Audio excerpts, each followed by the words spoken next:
എല്ലാവർക്കും നമസ്കാരം. എൻ്റെ ചാനലിലേക്ക് സ്വാഗതം. എല്ലാവരും സുഖമായിരിക്കുന്നു എന്ന് വിശ്വസിക്കുന്നു. ഇന്നലെ നമ്മൾ വായിച്ചു നിർത്തിയത് റോണ്ടയുടെ വാക്കുകളാണ്. ജെയിംസ് റേ അദ്ദേഹത്തിൻ്റെ കൃതജ്ഞതാ വ്യായാമം പറഞ്ഞു തരുന്നത് ചലച്ചിത്രത്തിൽ ചിത്രീകരിച്ച ആ ദിവസം ഞാൻ ഒരിക്കലും മറക്കില്ല. ആ ദിവസം മുതൽ ജെയിംസിൻ്റെ ആ പ്രക്രിയ ഞാൻ എൻ്റെ ജീവിതമാക്കി മാറ്റി. ഓരോ പ്രഭാതത്തിലും ഈ പുതിയ ദിവസം എനിക്ക് ലഭിച്ചതിലുള്ള കൃതജ്ഞതയുടെ വികാരം അനുഭവിക്കാതെ എൻ്റെ ജീവിതത്തിൽ എനിക്ക് കൃതജ്ഞതയുള്ള എല്ലാത്തിൻ്റെയും വികാരം അനുഭവിക്കാതെ ഞാൻ കിടക്കയിൽ നിന്ന് എഴുന്നേൽക്കാറില്ല.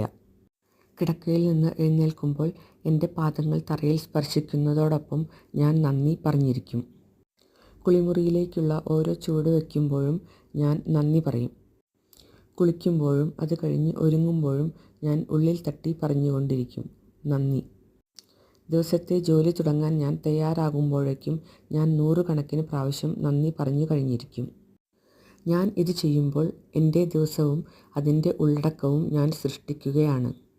കിടക്കയിൽ നിന്ന് തട്ടിത്തടഞ്ഞ് എഴുന്നേറ്റ് ദിവസത്തെ സംഭവങ്ങൾ എന്നെ നിയന്ത്രിച്ചു കൊണ്ടുപോകാൻ വിട്ടുകൊടുക്കുന്നതിന് പകരം ഈ ദിവസം ഞാൻ ആഗ്രഹിച്ച രീതിയിലായിരിക്കും എന്ന് ബോധപൂർവം പ്രഖ്യാപിച്ചുകൊണ്ട് അന്നത്തേക്കുള്ള എൻ്റെ തരംഗദൈർഘ്യം ക്രമീകരിക്കുകയാണ്. ഒരു ദിവസം ആരംഭിക്കാൻ ഇതിനേക്കാൾ മികച്ച മാർഗം വേറെയില്ല. നിങ്ങളുടെ ജീവിതം സൃഷ്ടിക്കുന്നത് നിങ്ങൾ തന്നെയാണ്. അതിനാൽ നിങ്ങളുടെ ദിവസം ബോധപൂർവം സൃഷ്ടിച്ചുകൊണ്ട് ആരംഭിക്കുക. ചരിത്രത്തിലുടനീളം അവതരിച്ചിട്ടുള്ള മഹാത്മാക്കൾ എല്ലാവരും പഠിപ്പിച്ച പാഠങ്ങളിലെ ഒരു പ്രധാന ഘടകം കൃതജ്ഞത ആയിരുന്നു. എൻ്റെ ജീവിതം മാറ്റിമറിച്ച പുസ്തകമാണ് വാലസ് വാറ്റൽസ് 1910 രചിച്ച ധനികനാകുന്നതിൻ്റെ ശാസ്ത്രം. ഈ പുസ്തകത്തിലെ ഏറ്റവും വലിയ അധ്യായത്തിൻ്റെ ശീർഷകം കൃതജ്ഞത ആയിരുന്നു. രഹസ്യത്തിൽ പ്രതിപാദിക്കുന്ന ഓരോ ആചാര്യനും കൃതജ്ഞത അവരുടെ ജീവിതത്തിൻ്റെ ഭാഗമാക്കിയിരുന്നു. അവരിൽ മിക്കവരും ദിവസം ആരംഭിക്കുന്നത് കൃതജ്ഞതയുടെ ചിന്തയും വികാരവും ഉൾക്കൊണ്ട് ആയിരുന്നു.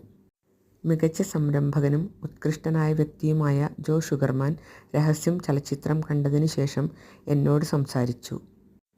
അദ്ദേഹത്തിന് ഏറ്റവും ഇഷ്ടപ്പെട്ട ഭാഗം കൃതജ്ഞതാ പ്രക്രിയ ആയിരുന്നു എന്നും അദ്ദേഹത്തിൻ്റെ ജീവിതത്തിലെ എല്ലാ നേട്ടങ്ങൾക്കും സഹായകമായത് കൃതജ്ഞതയുടെ ശരിയായ പ്രയോഗം ആയിരുന്നു എന്നും അദ്ദേഹം പറഞ്ഞു.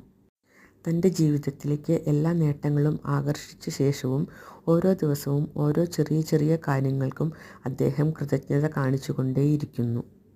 കൃതജ്ഞതയുടെ ശക്തി എന്താണെന്നും അത് തനിക്ക് എന്തെല്ലാം നേടിത്തന്നുവെന്നും അദ്ദേഹത്തിന് അറിയാം. അതിന് കൃതജ്ഞത അദ്ദേഹത്തിൻ്റെ ജീവിത രീതിയാണ്. ഇന്നത്തെ വായന ഇവിടെ നിർത്തുന്നു. Thank you.